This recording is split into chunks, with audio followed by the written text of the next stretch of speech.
সুড়ঙ্গের শেষে যেন আলোর খোঁজে ছুটছিলেন, যে আলোয় আপাতত কাটল বাংলাদেশে উত্তাপময় রাজনীতির আধার। লন্ডনের ডরচেস্টার হোটেলে পদ বেয়ে বৈঠকস্থলে পৌঁছালে তারেক রহমানকে এগিয়ে এসে ডক্টর মোহাম্মদ ইউনূসের উষ্ণ অভ্যর্থনা সরকারের সাথে বিএনপির দূরত্ব গোছানোরই আগাম জানান দিল।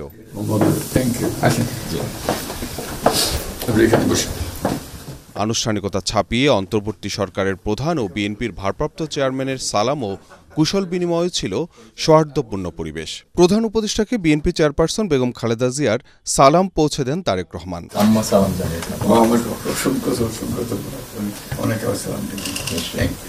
শুরুতে কিছুক্ষণ সরকার ও বিএনপির প্রতিনিধিদের নিয়ে বৈঠক করেন ডক্টর মোহাম্মদ ইউনূস ও তারেক রহমান।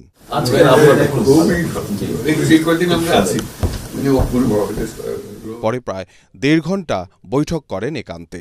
বৈঠক শেষে সরকার ও বিএনপির পক্ষ থেকে যৌথ বিবৃতি পাঠ করে শোনান জাতীয় নিরাপত্তা উপদেষ্টা ডক্টর খলিলুর রহমান। জনাব তারেক রহমান প্রধান উপদেষ্টার কাছে আগামী বছরের রমজানের আগে নির্বাচন আয়োজনের প্রস্তাব করেন।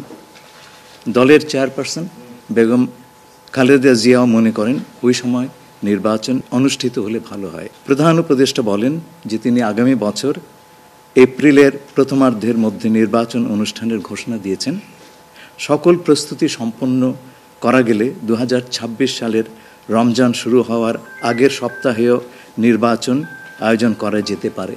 সেক্ষেত্রে সেই সময়ের মধ্যে সংস্কার ও বিচারের বিষয়ে পর্যাপ্ত অগ্রগতি অর্জন করা প্রয়োজন হবে। জনাব তারেক রহমান প্রধান উপদেষ্টার এই অবস্থানকে স্বাগত জানান এবং দলের পক্ষ থেকে তাকে ধন্যবাদ জ্ঞাপন করেন। প্রধান উপদেষ্টাও জনাব তারেক রহমানকে ফলপ্রসূ আলোচনার জন্য ধন্যবাদ জানান।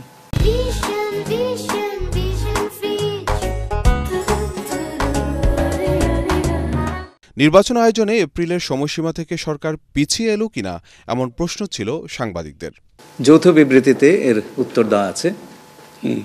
সংস্কার এবং বিচার দুই বিষয়ে পর্যাপ্ত অগ্রগতি কথা বলা হয়েছে এবং আমরা মোটামুটি কনফিডেন্ট যে এই অগ্রগতি আমরা নির্বাচন আগেই দেখতে পাবো। এ সময় সংস্কার প্রসঙ্গে দলের অবস্থান তুলে ধরেন বিএনপির স্থায়ী কমিটির সদস্য আমির খসরু মাহমুদ চৌধুরী। নির্বাচনের পরও সবার ঐক্য দরকার বলে জানান তিনি। নতুন বাংলাদেশ গড়ার প্রত্যয় নিয়ে সামনের দিকে এগোচ্ছি। সবাই আমরা চাই দেশ গড়ার যে প্রত্যয় আমরা নিয়েছি, আমরা ঐক্যবদ্ধভাবে সেই কাজটা করব। শুধু নির্বাচনের আগে নয়, নির্বাচনের পরেও বাংলাদেশ গড়ার যে প্রত্যয় নিয়ে আমরা সবাই ঐক্যমত হয়েছি, সেটা আমরা সামনের দিকে এগিয়ে নিয়ে যাব। নির্বাচনের আগেও কিছু সংস্কার হবে যেখানে ঐক্যমত হবে, আর নির্বাচনের পরেও সংস্কার অব্যাহত থাকবে। এর আগে প্রধান উপদেষ্টার সঙ্গে বৈঠকে অংশ নিতে লন্ডনের পার্ক লেনের হোটেল ডরচেস্টারে পৌঁছালে তাকে স্বাগত জানান জাতীয় নিরাপত্তা উপদেষ্টা খলিলুর রহমান। এ সময় হোটেলের বাইরে ভিড় জমান বিপুল সংখ্যক প্রবাসী বাঙালি। ইকরামুল হক সায়েম, এটিএন বাংলা।